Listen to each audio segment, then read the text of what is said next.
Welcome, gents. This is WNHL95 Weekly. I'm your host, Ultra Magnus. Let's put on some easy listening.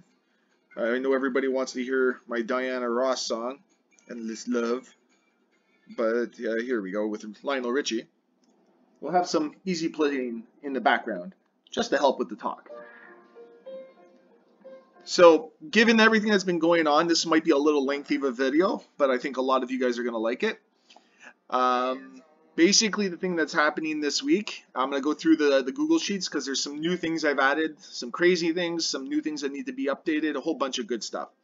The league itself is going to have a drastic change in Season 3 regarding boosts. Your first round pick is worth 1 boost. Your second and third are worth half a boost. So if you want to trade one, you got to trade both of them to get a full boost. So if you trade for 1 draft pick in the second and third, you're only getting half a boost, which doesn't equate to anything.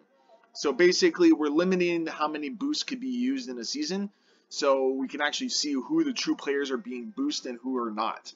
I'll update this page here. It will basically show that adjustment, but basically now your first round pick is worth 1 boost.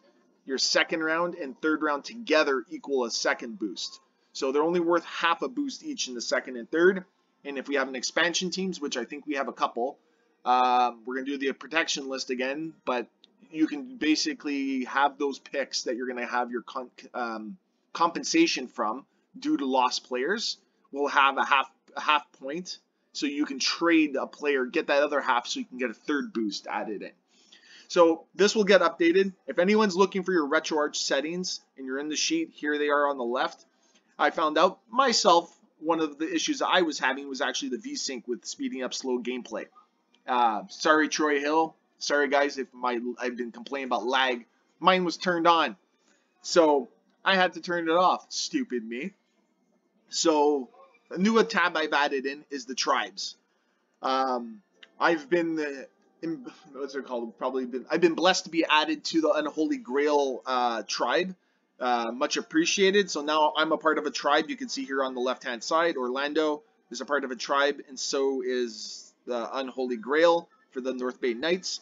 Sagathon has got the biggest standings in points, and that's only due to because they've had 5 guys. They've all played in the league for 2 seasons, so their stats pile up pretty quickly. We got the guys from Highland. They're in third. THP, what the hell did I put that again? Oh, it's basically Troy Hill and Pitt added together. I think they wanted to go with something maybe like the Steagles or something like that, but we'll have to figure that out. Then there's the Waterloo crew, NHL 94 guys, so guys who played in the NHL 94 before coming to this league. And then there's the None. So if there's anybody who's not in a league or a tribe and wants to be added, just reach out to the tribe leader and see if they can embark you into their tribe as well. Dashboard, some new things I've added in as well. So here for 96, there's no stat available at the moment. So, but if I change it to 95, there's still no stat available because the hits were only incorporated for 96. So season 2. But you can see here all my stats. I still have most one-timer goals I had last season. I had 80 and 95, but all my other stats update automatically. So I've surpassed my point total from last season. I had 60, I got 62 now. So that stuff gets added in and updated as we move along. Same thing with your rankings. So now you have your league rankings here. And if you change the seasons, you can see here I was ranked number 8th in the league with points with 60. So the thing I can do now is if I go to 96, I'm first. The only reason why is because I've played the most games so far. There's one I have to still figure out is penalties. I don't know why this is causing an error because if I go to 95, it's fine. It works. So I don't know what's going on with that. I got to make an adjustment or something on the back end. But dashboard's here to stay. Nothing's going to change. The little tiny splurge here in the middle. I'll leave that to Sean Bell. If he wants to have like a weekly thing to put it in, I can keep incorporating this in every week to have an update, or we can just do it on a season-to-season basis. Kind of as like a little projection of like what happened the last season, what they're going to expect to this season. Standings revamped completely. I think this is where a lot of people are going to ask the most kind of questions of like, oh, why is that like this? Why is that like that? I know Halifax got a little antsy and nominated, saying there's teams that have made the playoffs. Technically, yes, but technically, no. So I'm going to elaborate a little bit better. The playoff picture here is broken down. Everything else has basically remained the same. Home, away, overtime record, streaks. I think people have been liking the streaks because that's been adding a factor into knowing, hey, how have I been doing? How have I not been doing? Like, how could I improve? So EC hashtag is elimination from the conference title. So Prince of Wales conference title, Halifax, Brantford, and Sumter cannot win the conference based on the record, games remaining, and who's ahead of them. So the number here, so 1.5. So say like Taipei. Taipei, if you lose one game from now to the end of the season, you will go down to 0.5. And then if you lose another game or you tie, you will go to 0 and turn red. So basically, losses count for 1 point. 0.5s are counting for your ties and your overtime losses. So once this hits red, you can no longer win the conference or your division. So you can see that the numbers for the conference are different from the ones in the division. It's only by 0.5, but it gives you an idea of how close are you from winning your division or how close are you from winning the conference. So like for myself, 2.5. So other teams that play in front of me, if things happen like that, or behind me and they lose, my number will go up. If I personally lose and they win, my number goes down in lieu of both. So if I lose, it will go down, but also if they win, it'll go down as well. So a second time. So your numbers are going to shift from game to game. But like you can see here, like Gopher, Gaelic Gopher and Einstein, you're both 0.5 away from not winning the conference and 1.0 away from not winning your division either. Likely so because you see who's in the competition in your division. The Patrick Swayze division is probably the strongest division overall, like based on talent. Not to discourage anybody saying that they're not talented. It's just that it's the hard cold facts of when you look at the league. Yes, you can look at the Maroon Van division, but it's being dominated by Pitt and Sunnyvale. Same thing could be said for Red Truck of Death. There's me and Troy Hill, but then you look at the guys behind us. Mike Vick, EBC, has only played 17 games. So say he plays the next 20 games and goes like 14-6. That'll give him 28 points. It'll give him 48. He'll be back up in the rankings as well. So there's 3 strong teams. In the Patrick Swayze one, there's 4 to 5. Einstein, we haven't really got a good sample size because he's only played really in this season, but he's been putting some good games together. Gaelic Gopher, as long as he's not having any of those illegal substances late at night or alcohol. Well, alcohol could be an illegal substance in some states, I guess, and depending on your age. But on his defense, the games that he loses, he tends to embark on those little tiny fun extracurricular activities. But when he's not, he's balling out. So he has to choose his poison. You want to win games or you want to have fun. I mean, if it were up to me, I would be doing exactly what he's doing, having both. And then you go down into the Texas size 10-4 division. We've had some oddball ones like Surrey for Elias. He cannot win his conference based on his games he's currently played as well as who's ahead of him. So like he's chasing down Thunder Bay, which is going to be a little harder with only like 24 games left to play, which would give him 48 points on top of his 31, which would give him 61. But then that means that Sean Bell only has to lose out for him to win the conference. But then everybody else behind him as well. Then there's the last one, which I think we're going to cause a little bit more confusion. This one here called playoff points is based on whoever is currently in 9th position. So the bubble team, the team that's right on the outskirts of the playoffs. How many points do you need them to lose? So every game that 9th place position team loses, your number will go down. If they improve, so if you have a team that's sitting right on the doorstep of trying to get in the playoffs, let's just hypothetically say Sammy Smith, he goes on a run. He will push everybody's value down here in the Clarence Campbell Conference down. Means that your potential points to be able to make the playoffs is being reduced. So basically your playoff points here, like even if you look at Aftershock, who I think we're end up replacing with somebody potentially who's waiting in the wings, or we're going to have to figure something out. He needs 104 points, which doesn't make any fucking sense. It's basically the thing that happens is the combination with his points, but he's not in ninth. He's in last because he hasn't played. But then there's also the ninth place position, and then it's also based on who's in first. So there's a lot of intangibles in there. Like we had 5 teams that were in green because they had technically viewed as won the playoffs. But given that Gambini, Mike Vick have been winning games over the last couple of days, their figures are changing, which also changes everybody else's. So the lower number you have, the better. That's how many points you need potentially to get to the playoffs. It doesn't make sense for me. I only have 2 games left. I can't get 12 points. But with help from other teams, your point number goes down, which they eventually get you in the playoffs. These numbers will get smaller as the closer we get into the third and the final stretch of the season.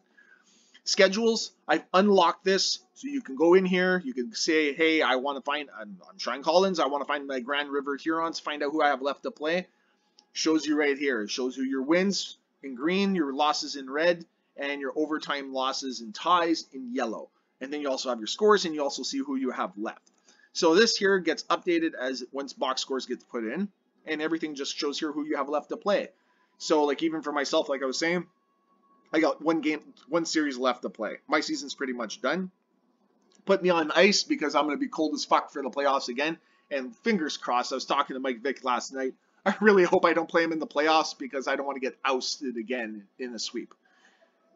Little tidbit though, all playoff rounds for the Bruley Cup this season will be best of 7s. No best of 5, no best of 5, no best of 5, then best of 7 for the finals. It's best of 7 all the way through. I think we have enough talent and gives enough teams to be able to claw back. You got a team that's down 3-2, they're tied 2-2 and they lose the next one, they're out. This one will be more intense to be able to get to a game 7. Let's find that out. League leaders hasn't changed. This is still the way it is. Nothing's really changed here at all. Power polls. This has been the point of contention for a lot of people, wondering how is this actually calculated. I've said it before in previous videos. Your performance is based on your scores. You get blown out, your score will drop dramatically. You lose still, but you only lose 2-1. Your score will go down slightly. Not overly bad. But it's also depending, are you at home or are you away? With the home edge right here, that's an added value. So like say for an example, Orlando's playing Thunder Bay. I'm at home. I got a 1 margin, or here, like you can see right here, like there's a 1 margin is because the score differential was that. But if we go down to a score that was actually 0, I don't know why the hell this is showing ref. I'll have to sort that out, but it's going to be pretty easy. But you can see here there's zeros. So those zeros there, oh, that indicates because there's no score that's been scored yet. Yeah, and I got a formula in it. Fuck me in the ass. Yeah, I got to fix that. Regardless, it'll get fixed. But zeros. Here, Pensacola is a 1. They haven't played yet, but there's an advantage. There's an advantage you have at playing at home. As I saw it with the statistics, I think it was 165 wins have happened by the home team. 153, you wonder why those numbers are not equal to each other. It's based on who's played at home and who's played on the road. That's pretty much all it is. But the power rankings here, I'll show you what it is. These have been updated, these ones here. We don't know who's ranked who, but we can go like this. I can go down, go like this. I got to right click, I think view more cell actions, sort range. We go like this. We go based on rating, and we're going to go from the highest up. There. This is the new power rankings. Nobody is going to complain. It's all sorted. We know who's where. We know what's going on. Like I said, Troy Hill, yeah, Troy City. Everybody's wondering why the hell is he so high up? He hasn't played. He hasn't had any games that's impacted his overall rating. Say he comes in, like somebody comes in and plays, and they go, they pull a Bennington Dusters. It's gonna be like that mythical, like kind of like a fantasy. I don't know what it is. I have it on the tip of my tongue. I can't really think about it, but it's more or less. He's an illusion. Everybody says didn't even play in the league. 0-46 or 0-48, whatever you want to call it. Say he goes on that, he'll fall dead last. Surrey, the reason why he's all the way down at the bottom in 25th, his games have been lopsided at times. Not of his fault of his own. It's at the same time as well as the competition is getting stiffer every season. So we'll see how that transpires, but like rightfully so, based on scores, based on performance, everybody's rating is kind of in line. I would say. Troy Hill's been balling out. He holds the record currently at 11 games win streak. Thunder Bay, very consistent. When he does lose, there was one last night. He lost to Sumter, 1-0. Was a shocker. Sumter was happy because he got his first win of the season. Sunnyvale, questionable lately, but it's been the Sakic show, basically. Everybody else has been taking a back seat. But if you got a horse like that, you better run it until the fucking ground. Get as many wins as you can. Hopefully he's not the Minnesota Vikings where he gets into the playoffs and then shits the bed. Who knows? Adolph with Pitt intramurals, it's been night and day. The difference of having good players on your team and players that are basically dumpster fires. Other than Robert Cron, the Croninator, he's pumping the iron with the Charleston Chiefs. He's trying to get goals with the Terminator. Either way, Cron's been having a good season with Pitt. Renfrew started hot, got on streaks, and maybe it's the Renfrew flu, if you want to call it. He gets to mid-season and starts tailing off. Cyclones, same kind of thing. Like, me and Renfrew are in the same boat. We get hot in the beginning of the season. It's the same thing that happened in season 1. All the teams that are at the top of the rankings are the teams that played the most games already and then kind of fizzled out towards the end of the year. Hopefully, the teams behind us this year are not as consistently improving. But at least that's my hope. Highland Wolf, he's about in the same book that he was last year. Minnesota Mullets. Segathon, sorry, buddy, but like your games that you are winning, the reason why you're not ranked higher, I wish this was based on your actual record, but it's not. I have a formula in the background that sorts all this out and really does help. I actually got this if you really want to think about it. It's based on gambling in a way, which I'm not gambling, which I'll never do, but at the same time too, it kind of helps create a spread for the game. What's the potential score combination, or what's the potential forecast? So, like, the forecast is what you want to kind of look at. The home margin kind of helps balance that out. Autobahn with B. Clinto 1. Another hot team playing really, really well. His standings are really showing that he'll probably be finishing in, based on his schedule and how he's been playing. Theron Fleury and Shanahan have been playing lights out. Blaine Locker, I would have never thought a shitty goalie, especially a guy named Blaine Locker as your goalie, pushing you into a potential top 4 team in the conference. But we'll have to wait and see. The King Raff, I wouldn't say a fall from grace, but it's a night and day from last season compared to this season. He's got more losses in this regular season within 16 games than he did all last season, including playoffs. I think, well, maybe not including playoffs, because I think he had 4 losses or 3 losses in the playoffs plus his 9 that he had in the regular season, so 12. So he's pretty close to what he had done all last season, including playoffs already. But maybe because he doesn't have the midget, Peter Klima. Also, stiffer competition. Also, players do make a difference in this game. I know with Sammy Smith, he told me having Scott Lachance has really helped his back end, being able to be a little bit more supportive on defensive ways. Grand River with Sean Collins, very unpredictable team with Howard Chuck. He's got some good players on his team. He's been playing well. An expansion team that's sticking to his guns, and he's been consistent. These can kind of tell you that his goal differential is not very big in his games. He's been playing very strong defense. I've played in my 2 games already, and they were tight games. I think I beat him in overtime. In the other game, I beat him 3-1 or 3-2, something like that. Sammy Smith and the Chiefs, the Croninator, coming to bust you up in the crease and getting goals all over the place. Playing great. He's had a strong season to start off.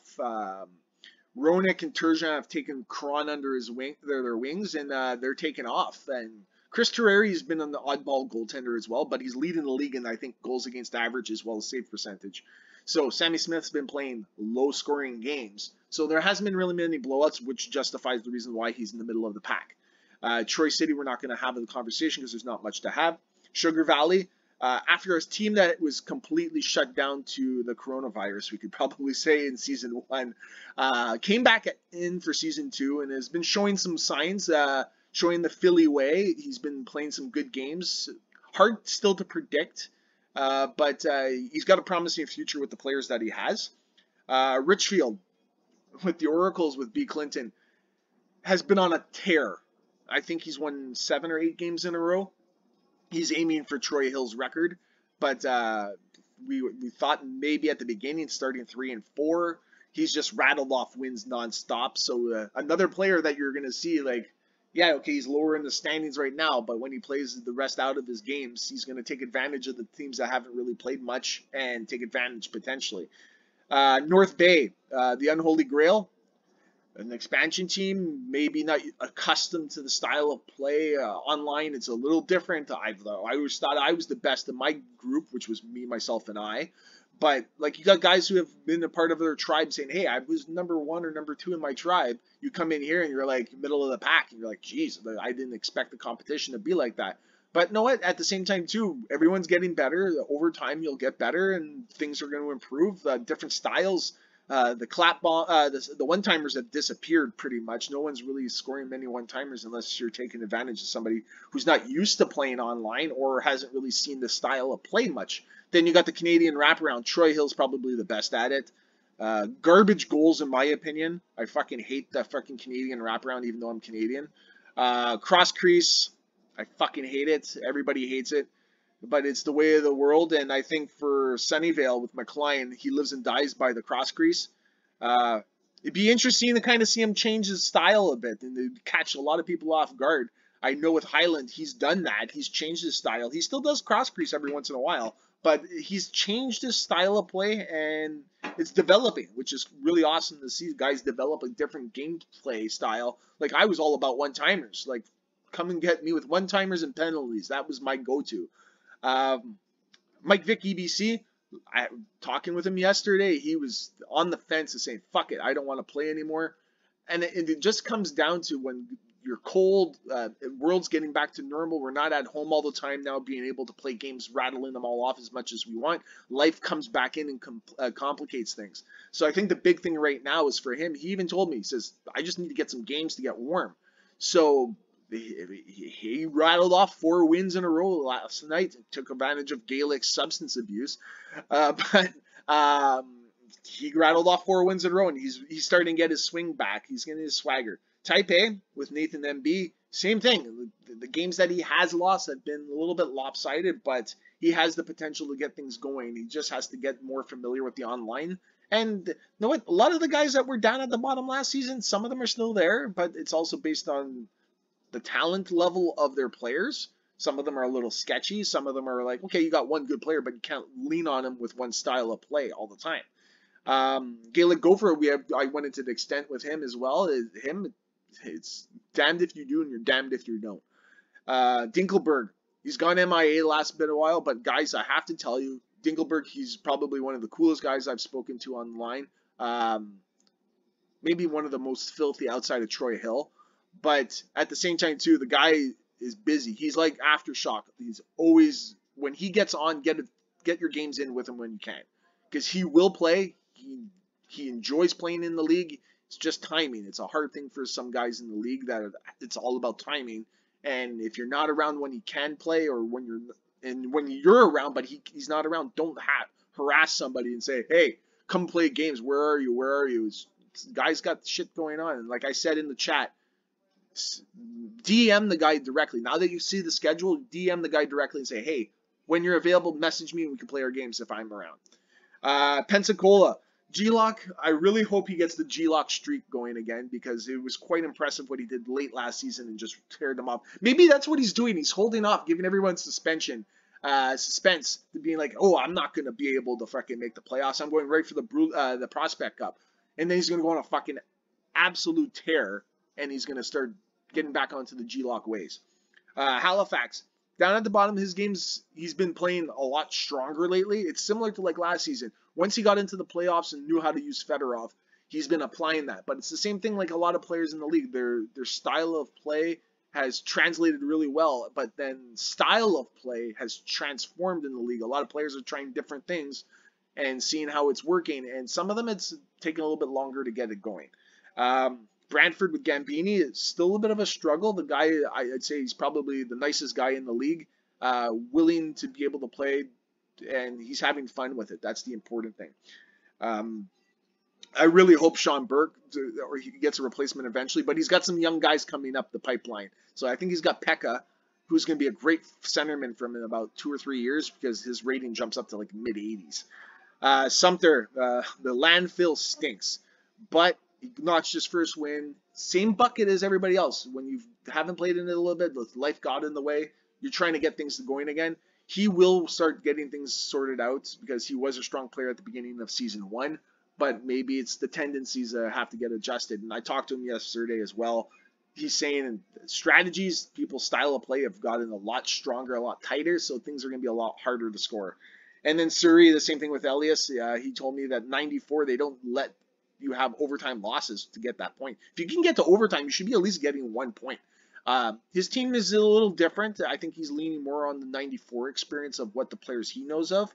But given that he's ready to play, he wants to be able to compete, he's going to do some changes in the offseason. I got a feeling. So that's the power pools. We move into the next one, the box scores. I think you guys are liking it. I was thinking about potentially maybe adding an actual scoreboard like in the NHL when you look up at the top and maybe put it in the middle with the scores. But no, it's too complex. This works really well. It looks clean, it's sleek, and people can pull it up at any time. I can go in here and just type in Orlando, and it'll pull, well, maybe not Orlando like that. Don't press enter. Go trying to find the game. I'm playing Renfrew. Hey, I want to see what I did. Here's our matchup. You can find the matchup at any time. Playoff bracket. It has been updated. I got to hide this. This is my automation, but don't worry about that. These are the projected matchups. Like I said, I don't want to play Mike Vick in the first round because he'll probably sweep me again. Sure enough, I got him first round. Then we got Sunnyvale against Taipei, Pitt, and Halifax. This automates, so if the standings change, if anybody moves up or down, these get shifted all the way around. I don't like seeing King Raff down here, but that's based on the Prince of Wales Conference. And he's at second from the bottom, but he hasn't played many games. He's only got 16 in. That will change drastically. Don't let his record fool you. He'll be in the Bruley Cup eventually. We don't know who he's going to drop out. I'd say there's probably 3 guys: Grand River, the Gaelic Gopher with the Minnesota Golden Gophers, or the North Bay Knights with Unholy. Or probably the odd man out in that if he gets on a run. League players changed it up a little bit, but now it's filtered by your team, so you don't have to go searching for your team and seeing how they progress. You can actually go right to them and see, okay, I got to improve here. I got to get better forwards in 2 or 3 years. They're not strong. Free agents, same thing. Incoming rookies, it's on its own tab. Then we got records. So now the records as well, I will filter our raw player data at the end of the season, find out who actually holds a record, if it's been beaten or not, and get it applied and updated. And I'm going to be removing some things in here. You can see the team name stuff. I've hidden it so that it cleans it up a little bit more. And then the pièce de résistance, we got now an all-time leader tab. The all-time leader tab, this, I did not put team names because teams players will change eventually.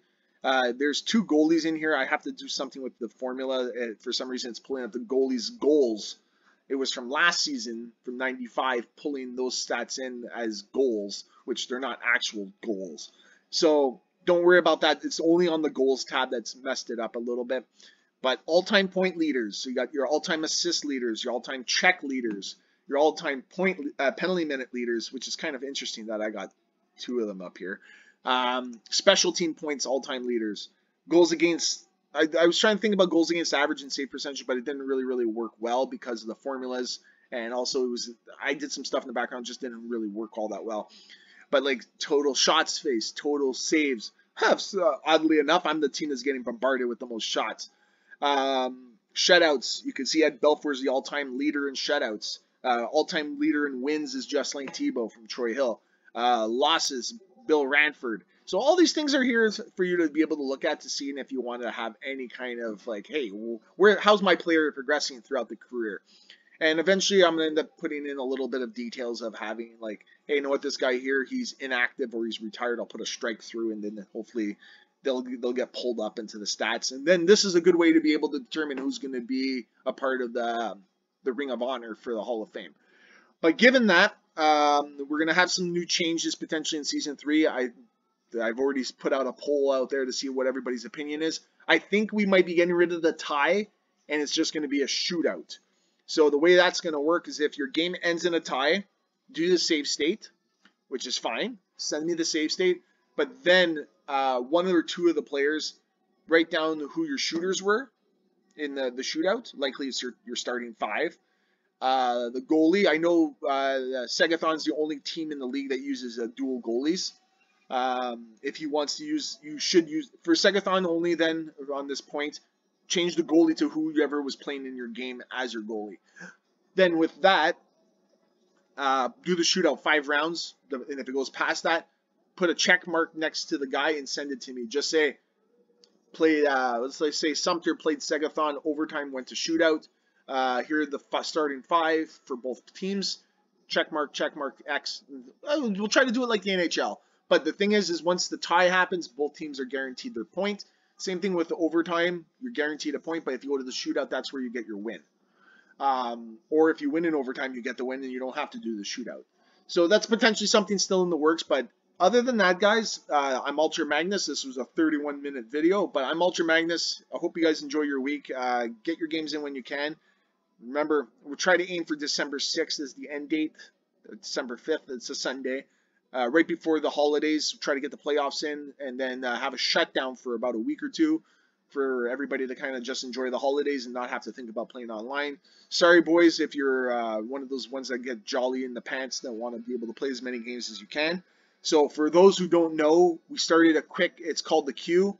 It's another online league for anybody who's like, I'm rearing to play, I just want to play games, I don't care. But we're just keeping wins, losses, and that's it. It's based on the 1968 season right now.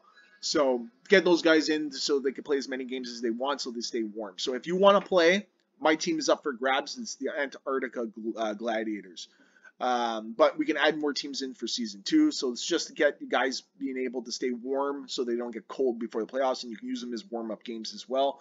So they don't really count in your WNHL 95 standings, but they will count in another one. But it doesn't matter. But other than that, have a great week, guys. See you soon. I'm Ultra Magnus. Take care.